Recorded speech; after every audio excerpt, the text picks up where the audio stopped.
जय हिंद दोस्तों इस वीडियो में मैं आपको बताने वाला हूं मोस्ट इंपॉर्टेंट न्यूमेरिकल यानी महत्वपूर्ण आंकिक प्रश्न। तो आपको इस वीडियो में महत्वपूर्ण आंकिक प्रश्न बताने वाला हूं जो आपके एग्जाम में दोस्तों 2 या 3 न्यूमेरिकल प्रतिवर्ष पूछा जाता है बोर्ड एग्जाम में। ठीक है दोस्तों, तो 2 से 3 न्यूमेरिकल वो प्रश्न कहां से आते हैं, किस तरीके से आते हैं, यही मैं आपको इस वीडियो में बताने वाला हूं। तो वीडियो में शुरू से लेकर अंत तक बने रहें दोस्तों, क्योंकि दोस्तों जो न्यूमेरिकल्स मैं कराने वाला हूं ये न्यूमेरिकल्स जो बहुत ज्यादा पूछे जाते हैं और इसी आधार पर आपके एग्जाम में प्रश्न पूछा जाता है। तो आप दोस्तों इधर उधर भटकिए मत। अगर आप चैनल पर नए हो तो इस चैनल को सब्सक्राइब करके इस चैनल से जुड़ जाइए, क्योंकि इस चैनल पर आपका फ्री में पूरा कोर्स कराया जा रहा है, वो भी बोर्ड एग्जाम का मोस्ट इंपॉर्टेंट क्वेश्चन, वो भी एग्जाम की दृष्टि से। ठीक है, तो आप दोस्तों तैयारी करना मत भूलिए, इस चैनल को से जुड़ जाइए और घर बैठे तैयारी आसानी से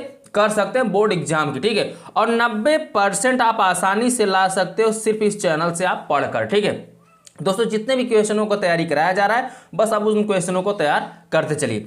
तो सबसे पहला मैं क्वेश्चन यहां पे लिया हूं, ध्यान दीजिए। y के सापेक्ष जल तथा कांच के अपवर्तनांक क्रमशः 4/3 एवं 3/2 हैं, जल का कांच के सापेक्ष अपवर्तनांक ज्ञात कीजिए। ध्यान दीजिएगा दोस्तों, अभी आप स्क्रीनशॉट मत लीजिए, मैं आपको समझाने वाला हूं। देखिए, जरूरी नहीं है कि सेम यही क्वेश्चन आपके एग्जाम में देगा तो ऐसा ही क्वेश्चन, अगर आपके एग्जाम में देगा तो ऐसा ही क्वेश्चन आएगा।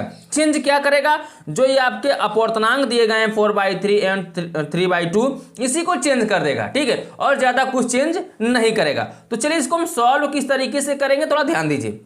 जैसे देखिए, बोला y के सापेक्ष जल तथा कांच के अपवर्तनांक क्रमशः मतलब पहले जल का अपवर्तनांक फिर उसके बाद कांच का अपवर्तनांक। तो जल को हम क्या बोलते हैं दोस्तों, वाटर, यानी इसको W से व्यक्त करेंगे। ठीक है, उसके बाद कांच को हम क्या बोलते हैं, ग्लास, यानी G से व्यक्त करेंगे। ठीक है, और सापेक्ष के लिए हम क्या करते हैं, अपवर्तनांक के लिए क्या लिखते हैं, n लिखते हैं। ठीक है, अर्थात पहले हम देखेंगे तो y के सापेक्ष जल का अपवर्तनांक, y का मतलब एयर यानी क्या कह सकते हैं दोस्तों, ANW, यानी A के सापेक्ष जल का अपवर्तनांक कितना दिया, 4/3। आप इस तरीके से लिखिएगा, या तो हिंदी में आप लिख देंगे तब भी कोई प्रॉब्लम नहीं है। अब फिर देखिए दोस्तों, फिर बोला y के सापेक्ष कांच का अपवर्तनांक, तो y A का मतलब y, n का मतलब अपवर्तनांक हो गया, G का मतलब ग्लास हो गया, यानी कांच का अपवर्तनांक 3/2 दिया है। तो अब जब अपवर्तनांक निकालोगे किसका, जल का कांच के सापेक्ष, यानी जल क्या होता है W सापेक्ष कांच यानी G, WNG आपको ज्ञात करना है। ठीक है, तो WNG निकालने के लिए आपका फार्मूला होता है अपवर्तनांक बराबर पहला अपवर्तनांक ऊपर दूसरा अपवर्तनांक नीचे करिएगा, फिर WNG बराबर निकालेंगे तो देखिए ANW। ठीक है, यानी y के सापेक्ष जल का अपवर्तनांक 4/3, फिर पूरे के बटे आप करिएगा, फिर ANG अर्थात y के सापेक्ष कांच का अपवर्तनांक 3/2 दिया है। तो आपको पता है बटे का बटा सबसे ऊपर चला जाता है, फिर इसका बीच में गुणा होता है। तो अर्थात 2 चौके कितना हो जाएगा, 8, और 3 का 3 होगा, 3 त्रिक का 9, यानी 8/9 ये अपवर्तनांक निकलेगा किसके सापेक्ष, जल के सापेक्ष कांच का अपवर्तनांक। ठीक है दोस्तों, तो ऐसे क्वेश्चन आपके एग्जाम में बहुत ज्यादा पूछे जाते हैं दोस्तों। अगर चेंज करेगा तो यही, ठीक है, ये मान सिर्फ यही फार्मूला ऐसे लगाइएगा, पहला जो मान रहेगा उसको ऊपर करिएगा, नीचे दूसरा मान जो रहेगा उसको नीचे करिएगा, जो अपवर्तनांक रहेगा, फिर क्या करिएगा, ऊपर ऊपर गुणा कर, जो कटे पिटे काट दीजिएगा, नहीं कटेगा तो सीधा आंसर आप कर दीजिएगा। ठीक है, तो ऐसा आप तैयार कर लोगे, तैयार हो गया आपका। चलिए अपने नोट्स बुक में जरूर लिखिएगा। ठीक है, दूसरे क्वेश्चन को आप देख लीजिए। दूसरा न्यूमेरिकल क्या है, दूसरा न्यूमेरिकल में बोल रखा है एक अवतल दर्पण की वक्रता त्रिज्या 40 सेंटीमीटर, अर्थात हम कह सकते हैं फोकस दूरी 20 सेंटीमीटर। अब ध्यान दीजिए, थोड़ा यहां पे समझ लीजिए। अगर वक्रता त्रिज्या न देकर सिर्फ इसमें 2 चीज दे सकता है, अर्थात या अथवा लिख सकते हैं। यहां पे देखिए फोकस दूरी 20 सेंटीमीटर है। ठीक है, या फोकस दूरी देगा या तो वक्रता त्रिज्या देगा, मैंने 2 लिख दिया है। तो यहां से कोई एक मान दिया रहेगा आपके एग्जाम में। देखिए वक्रता त्रिज्या 40 सेंटीमीटर दिया है, अर्थात फोकस दूरी कितना दिया, 20 सेंटीमीटर दिया, तो वक्रता त्रिज्या ही देगा या तो फोकस दूरी ही देगा, 2 में से एक मान देगा। फिर बोलेगा दर्पण से 30 सेंटीमीटर की दूरी पर रखी वस्तु के प्रतिबिंब की स्थिति ज्ञात कीजिए, क्या यह वास्तविक होगा। तो आपको यह बताना है क्या यह वास्तविक होगा या नहीं होगा। तो दोस्तों सबसे पहले आप ध्यान दीजिए इस तरीके क्वेश्चन को कैसे सॉल्व करेंगे। सबसे पहला आप ध्यान दीजिएगा दर्पण कौन सा है, दर्पण से क्वेश्चन आएगा, सबसे पहले यही सोचिएगा कि दर्पण कौन सा है। कौन सा दर्पण है, अवतल दर्पण है। तो अवतल दर्पण में जितनी भी दूरियां होती है, चाहे प्रतिबिंब की दूरी हो, चाहे वस्तु की दूरी, चाहे फोकस दूरी हो, वो क्या होती है, सब हम माइनस में लिखते हैं। अर्थात यहां देखिए फोकस दूरी लिखिए चाहे वक्रता, वक्रता त्रिज्या से हम फोकस दूरी निकाल सकते हैं, फोकस दूरी से वक्रता त्रिज्या निकाल सकते हैं। अर्थात वक्रता त्रिज्या आपके एग्जाम में देगा या तो फोकस दूरी देगा, तो टेंशन में मत पड़िएगा। वह चेंज करेगा तो यही सिर्फ मानों को चेंज करेगा, ये दूरियों को, ठीक है, और ज्यादा कुछ चेंज आपके एग्जाम में नहीं करेगा। ऐसे ही प्रश्न आएंगे, तैयार करके जाइएगा। किस तरीके का फार्मूला लगेगा, कैसे सॉल्व करना है, मैं सब कुछ यहाँ पे तैयार करा दे रहा हूं, ठीक है।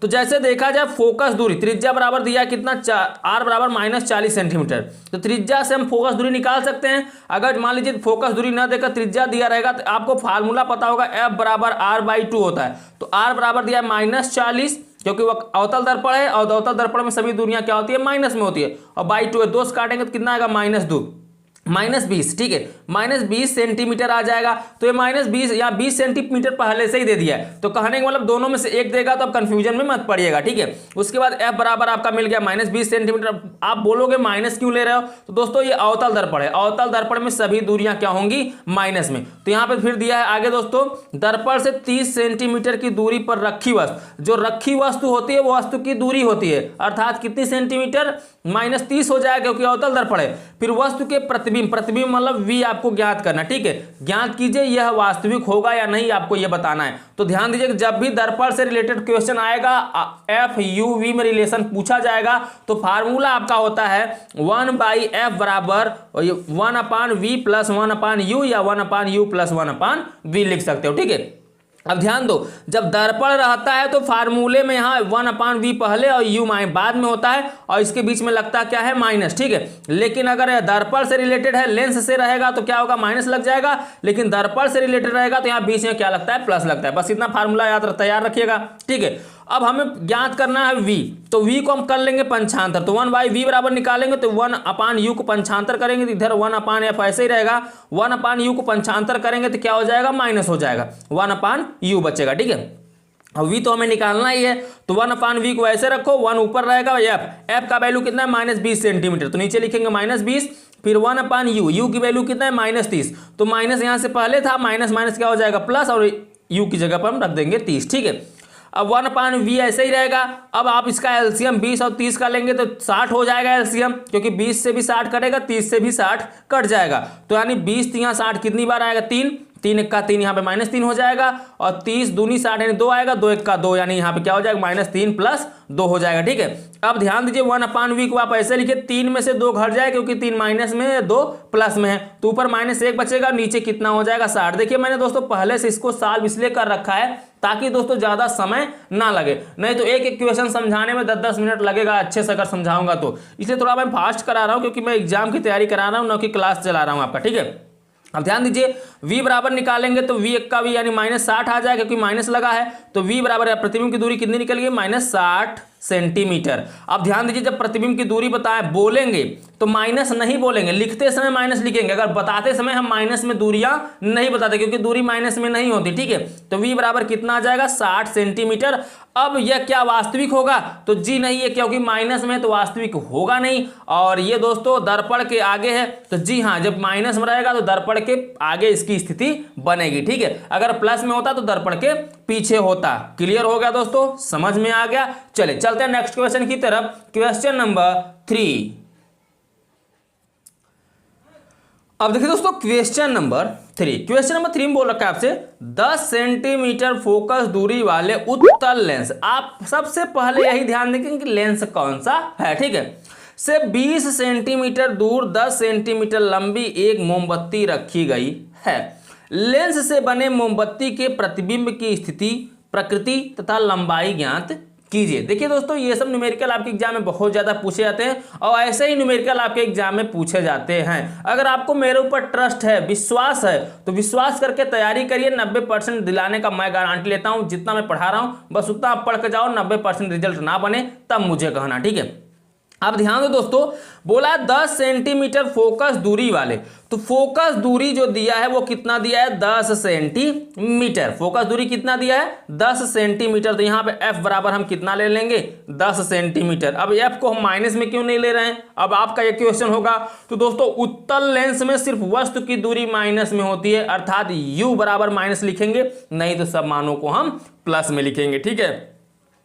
फिर बोला 20 सेंटीमीटर दूर, 20 सेंटीमीटर दूर यानी u का मान, वस्तु की दूरी क्या हो गई -20 सेंटीमीटर।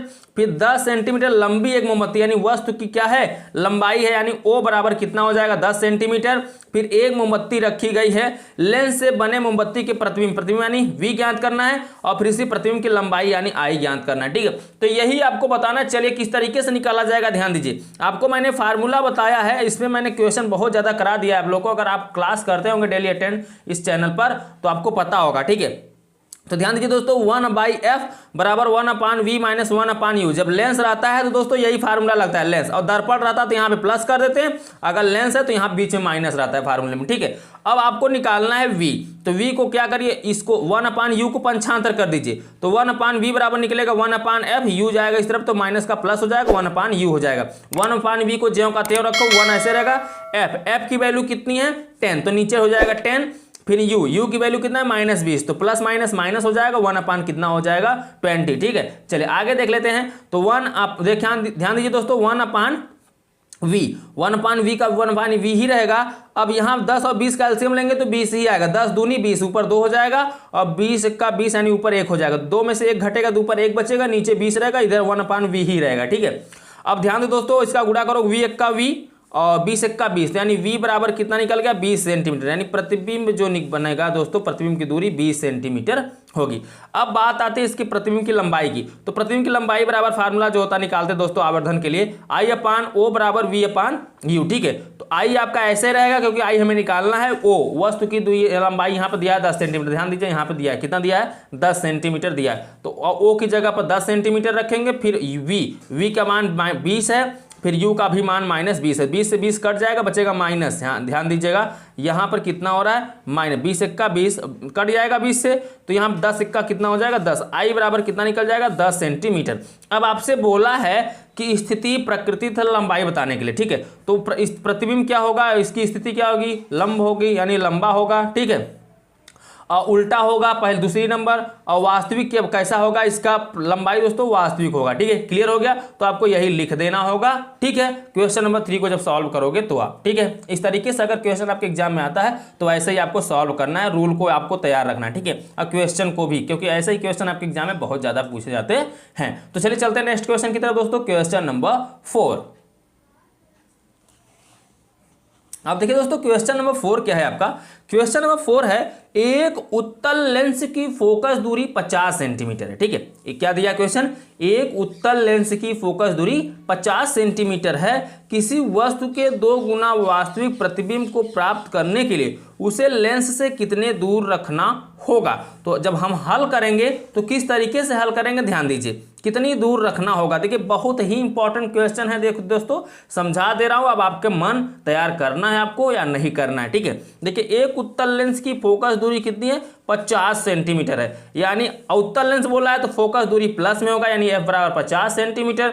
फिर बोला किसी वस्तु के 2 गुना, यानी जो प्रतिबिंब बन रहा है वो कितना बन रहा है 2 गुना, लेकिन यह किस में लिखा जाएगा माइनस में, और u बराबर आपको क्या करना है ज्ञात करना है, क्योंकि ये हमारा आगे उत्तल लेंस है, तो यहाँ पर हम मान रखेंगे, चलिए लिख लेते हैं। तो 1/f, ये फार्मूला ही है आपका लेंस के लिए, तो 1/f बराबर 1/v माइनस 1/u। तो 1 क्या करेंगे, f का मान 50, फिर 1/v बराबर मैंने मान रखा है क्या -2u। अब आप पूछ लोगे सर प्रतिबिंब जो ये होता है दोस्तों v यानी प्रतिबिंब की दूरी उत्तल लेंस में तो प्लस होता है, लेकिन इसके साथ क्या लगा है दोस्तों, दूरी, वस्तु की दूरी भी है, तो वस्तु की दूरी साथ में होने की वजह से यहाँ प्रतिबिंब भी माइनस में लिया जाएगा, तो वह 1/50 हो जाएगा। फिर 1/v की जगह पर -2u रखेंगे, फिर माइनस यहाँ पे माइनस रखे 1/u। अब u तो पता ही नहीं, तो u को u ही रहने दो। 1/50 आप यहाँ पे ज्यों का त्यों लिखो। ठीक है, 1/50 यहाँ पे ज्यों का त्यों रहेगा।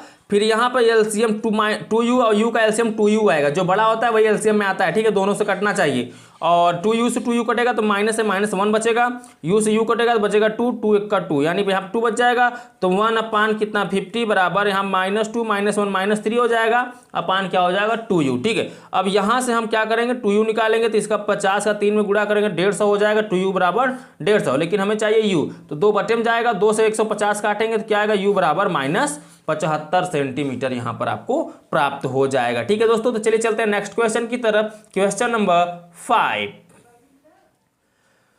अब देखिए दोस्तों क्वेश्चन नंबर 5 जो विद्युत से पूछा जाएगा किस तरीके से रहेगा ध्यान दीजिए। वो अभी मैंने आपको लेंस और दर्पण से रिलेटेड क्वेश्चन बताया कि किस तरीके से पूछे जाते हैं। अब मैं आपको इस वीडियो में बता रहा हूं कि विद्युत से किस तरीके से प्रश्न पूछे जाते हैं आपके एग्जाम में। तो ध्यान दीजिए दोस्तों क्वेश्चन नंबर 5 होगा आपका, नीचे दिए गए चित्र में दिए गए विद्युत परिपथ में ए तथा बी बिंदुओं के बीच परिणामी प्रतिरोध का मान ज्ञात कीजिए। तो जब भी चित्र वाला क्वेश्चन आएगा तो काफी सिंपल होता है, उसको सॉल्व करना काफी सिंपल होता है। दो श्रेणियां होती हैं, पहला होता है देखिए दो श्रेणियां होती है, एक समांतर श्रेणी और एक क्या होता है श्रेणी होता है, ठीक है। तो यहाँ पे क्रमिक श्रेणी समांतर श्रेणी, ध्यान दीजिए किस तरीके से आपको करना है, क्रमिक श्रेणी से या समांतर श्रेणी से। तो सबसे पहले आप ध्यान दीजिए यहाँ पर क्या है, ऊपर ए से धारा जा रही है, यहाँ पे 9 ओम, फिर यहाँ से कितना प्रतिरोध है दोस्तों, प्रतिरोध जा रहा है यहाँ से, यहाँ पे दो क्या है 2 ओम 3 ओम 4 ओम, अलग अलग ओम है यहाँ पे अलग अलग। तो पहले इन सभी को जोड़ दीजिए आप, ठीक है। तो यहाँ से मान लीजिए ये R2 बराबर दिया गया है, तो ये R1 हमें निकालना होगा।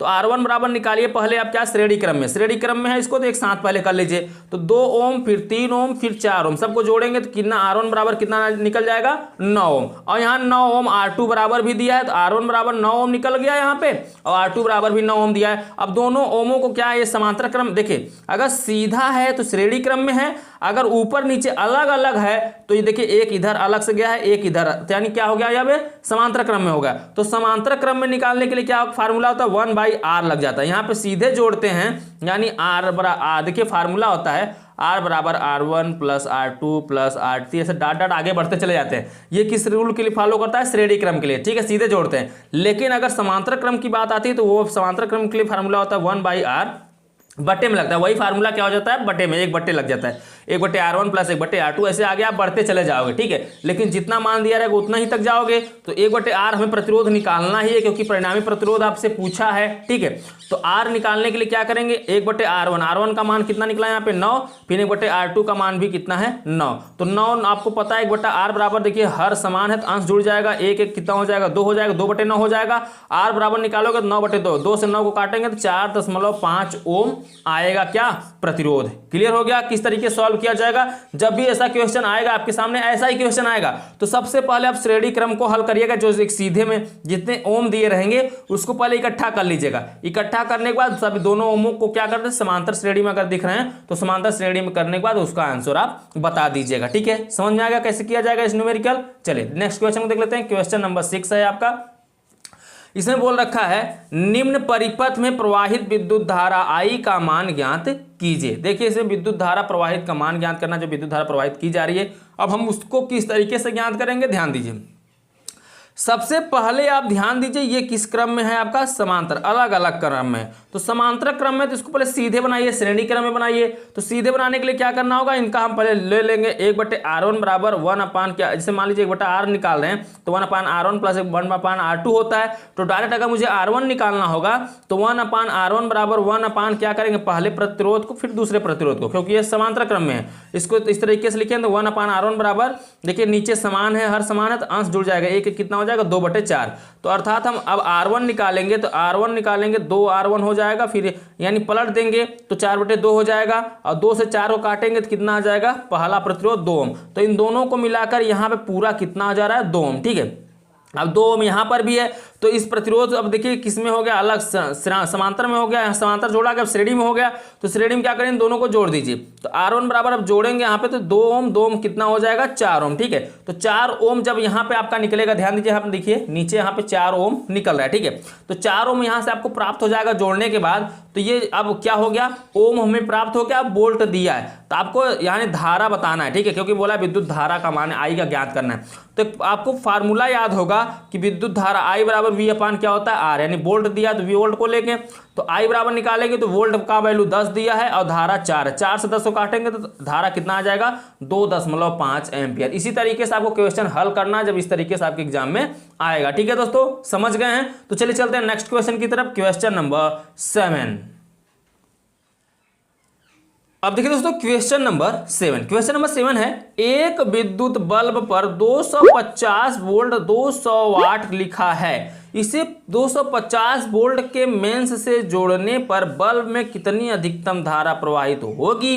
बल्ब के प्रतिरोध की भी गणना कीजिए, यानी यहाँ पे प्रतिरोध की गणना और धारा आपको बताना है, दो मान आपको बताना है। अब किस तरीके से निकाला जाएगा ध्यान दीजिए, एकदम सिंपल सा तरीका मैं आपको बताने वाला हूं, अगर आप समझ जाते हो तो ध्यान दीजिए दोस्तों, ऐसा क्वेश्चन आपके एग्जाम में छूटेगा नहीं, और क्वेश्चन जो है बहुत ज्यादा पूछे जाते हैं। ठीक है, तो सबसे पहले यहाँ पे वोल्ट दिया है V बराबर कितना 250 वोल्ट, और यहाँ पे पावर दिया सामर्थ्य कितना 200 वाट। ठीक है, मैं 250 वोल्ट में से देखिए यहाँ पे 250 वोल्ट दिया है ना, और मैं से जोड़ने पर बल्ब में कितनी अधिकतम धारा यानी आई आपसे पूछ रखा है, आई बराबर क्वेश्चन मार्क कर दीजिएगा। फिर प्रतिरोध आर बराबर आपसे क्वेश्चन मार्क कर दीजिएगा। ठीक है, आर अब प्रतिरोध आई पूछ रखा है, तो पहले आर निकालेंगे, तो आर बराबर एक फार्मूला होता है V²/P। तो आर बराबर निकालेंगे V² मतलब ये 250 दो बार लिखा जाएगा, 250 उड़ते 250 और सामर्थ्य दिया 200, तो 0 से 0 यहाँ पे 0 से 0, फिर 0 से 0 यहाँ पे कैंसिल हो जाएगा। अब 25 पंचे 625 है, नीचे 2 है, और 2 से 625 काटेंगे तो कितना आएगा दोस्तों 312.5 ओम। ये तो प्रतिरोध निकल गया आपका। ठीक है, अब इसी प्रतिरोध के माध्यम से हम क्या निकाल लेंगे, धारा। तो धारा आई बराबर होता है, अभी मैंने इसके पहले वाले क्वेश्चन बताया कि V/R। तो आई बराबर V का मान 250, R का मान 312.5 निकला है। अब 312.5 से 250 में भाग देंगे तो 0.8 एम्पियर क्या हो जाएगा, इसका धारा हो जाएगा। ठीक है दोस्तों, क्लियर हो गया क्वेश्चन नंबर 7। तो चलिए नेक्स्ट क्वेश्चन को देख लेते हैं, क्वेश्चन नंबर 8। क्वेश्चन नंबर 8 में क्या बोला है ध्यान दीजिए, क्वेश्चन नंबर 8 में बोल रखा है किसी विद्युत मोटर की सामर्थ्य 7.5 किलोवाट है, इसने 8 घंटा प्रतिदिन की दर से 15 दिन कार्य किया, कितने यूनिट यानी किलोवाट घंटा विद्युत ऊर्जा व्यय हुई, इसका जूल में भी ज्ञात कीजिए। तो किलोवाट घंटा को हम क्या बोलते हैं, यूनिट। ठीक है, तो अब ध्यान दीजिए दोस्तों, अगर हम इस तरीके से क्वेश्चन आएगा तो सबसे पहले आप लिखेंगे विद्युत व्यय की बात की गई है, तो व्यय विद्युत ऊर्जा का एक फार्मूला होता है, पहला वाट, फिर घंटा, फिर दिन, अब बटे क्या होता है दोस्तों 1000। इस तरीके से आप करेंगे फार्मूले से तो आपका आसानी से मान निकल जाएगा। तो सबसे पहले आप ये ध्यान दीजिए, यूनिट निकालना है हमें, किलोवाट घंटा निकालना होगा कि कितना, मान लीजिए आपके घर मीटर लगी होगी, आपके घर बिजली यूज होती है, तो जो मीटर लगा रहता है तो मीटर में यूनिट किस तरीके से बनता है उसमें ध्यान दीजिए। सबसे पहला कितने वाट का आप यूज कर रहे हैं। ठीक है, तो 7.5 वाट यहाँ पे यूज किया जा रहा है। ठीक है, लेकिन ये किलो वाट बोला है 7.5 किलोवाट, तो किलो को पहले आप वाट में चेंज करेंगे, तो 1 किलो में वाट में कितना 1000 से गुणा करते हैं, किलो के बाद जहां आ जाएगी वहां पर 1000 से ही गुणा किया जाता है। ठीक है, फिर बात किया है प्रश्न में घंटे की, तो 8 घंटा दिया है और दिन कितना दिया है 15, और नीचे 1000 है तो 1000 कर दीजिए। ठीक है, अब देखा जाए ऊपर भी 1000 नीचे भी 1000, तो 1000 से 1000 कैंसिल हो जाएगा और ऊपर बचेगा 7.5, फिर यहाँ 15 8 120। अब आपको पता है दशमलव के बाद एक अंक, दशमलव से हमेशा एक जीरो क्या होता है कैंसिल हो जाएगा, तो बचेगा 75 गुणते 12, तो 12 पंचे 60 हासिल 6, 12 से 84 और 6 कितना हो जाएगा 900। तो 900 किलोवाट घंटा लिखे या तो यूनिट लिखिए। ठीक है, कितना आ जाएगा 900 किलोवाट घंटा या तो यूनिट, लेकिन इसका मान जूल में बताना है, तो जूल आपको 1 जूल बराबर कितना होता है 3.6 गुणते 10 घाते 6, इसी से गुणा कर दीजिए इसमें। तो जूल में व्यक्त करने के लिए इस तरह से जब इसमें गुणा करेंगे 900 में तो आ जाएगा 3.24 गुणते 10 घाते 9 जूल। ठीक है, समझ में आ गया। इसी तरीके से आप करिएगा जब ऐसा क्वेश्चन आपके एग्जाम में दिखेगा। तो चलिए चलते हैं नेक्स्ट क्वेश्चन की तरफ, क्वेश्चन नंबर 9। अब देखिए दोस्तों, क्वेश्चन नंबर 9 है, बोला इसमें 1 मीटर लंबे विद्युत चालक में 2 एम्पियर की धारा बह रही है। चालक को 2.5 न्यूटन प्रति एम्पियर मीटर तीव्रता वाले चुंबकीय क्षेत्र में 30 अंश के कोण पर रखा जाता है। चालक पर लगने वाले चुंबकीय बल की गणना कीजिए। काफी इंपॉर्टेंट क्वेश्चन है दोस्तों, ध्यान से देखिएगा। सबसे पहले बोला 1 मीटर लंबे विद्युत चालक में 2 एम्पियर, यानी एम्पियर दिया है 2 एम्पियर, ए का मतलब एम्पियर, यानी विद्युत धारा दिया है जो 2 एम्पियर, लंबाई दिया है आपका 1 मीटर, और बी बराबर आपका चुंबकीय क्षेत्र की जो तीव्रता है वो कितना दिया है दोस्तों यहाँ पे 2.5। ठीक है, तो यहाँ पे चुंबकीय क्षेत्र की तीव्रता आपका यहाँ पे हो जाएगा 2.5, और फिर 30 अंश के कोण पर रखा है, यानी थीटा बराबर दे रहा है यहाँ पे 30 अंश, और फिर चालक पर लगने वाले चुंबकीय बल यानी फोर्स F आपको ज्ञात करना है। तो सीधा ILB थीटा, इन सब में रिलेशन एक होता है। चलिए रिलेशन आपको दिखाते हैं। इनका रिलेशन होता है एफ बराबर B I L sine theta, यही फार्मूला होता है। अगर ऐसा क्वेश्चन आपके सामने दिखेगा तो पहले आई दिया रहे, एल दिया रहे और विद्युत क्षेत्र की तीव्रता यानी बी दिया रहे और थीटा दिया रहेगा और आपसे ये एफ पूछ लेगा, या तो एफ देकर आओ कोई मान पूछ लेगा, तो ध्यान दीजिएगा इसी फार्मूले को, इतना मान अगर दिख रहा है तो इसी फार्मूले का आपको यूज करना होगा। ठीक है, तो फार्मूला तैयार रखिएगा। इस जो क्वेश्चन में करा रहा हूं कम से कम आप 2 बार इसको अपने से ट्राई करिएगा लगाने के लिए। ठीक है, सॉल्व करिए अपने से, एक नोट या रफ बुक में जहां भी आपका सॉल्व करने का मन करे उस पर सॉल्व करिए। देखिए ऐसे क्वेश्चन को सॉल्व करने से क्या होता है ना कि अभ्यास करने से ही जड़ मजबूत होती है। तो ये सब फिजिक्स न्यूमेरिकल जो होते हैं, मैथ जो होते हैं, ये प्रैक्टिस करने से ही आगे बढ़ते हैं लोग। ठीक है, तो प्रैक्टिस करिए, आप भी एक दिन बहुत टैलेंटेड हो जाओगे और एक दिन आप भी पढ़ाओ लिखाओगे, या तो कहीं इंजीनियर लग जाओगे, कहीं IAS PCS बन जाओगे।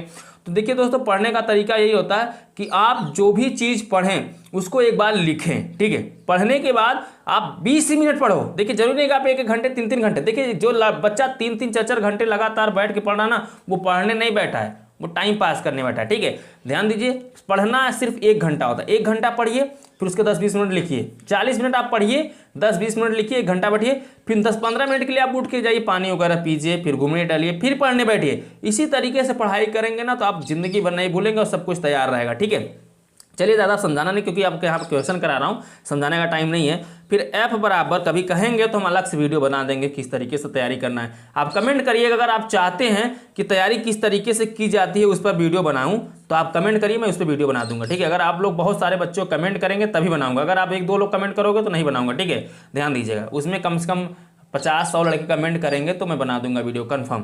तो देखिए एफ बराबर 2.5 गुणते 2, यहाँ पे देखिए बी का मान 2.5, आई का मान कितना दिया है यहाँ पे दोस्तों, धारा कितना दिया, हाँ 2 रखिए यहाँ पे, फिर एल लंबाई एल और साइन का रहेगा साइन ही देखिए, और थीटा का 30 अंश है तो 30 अंश रखिए।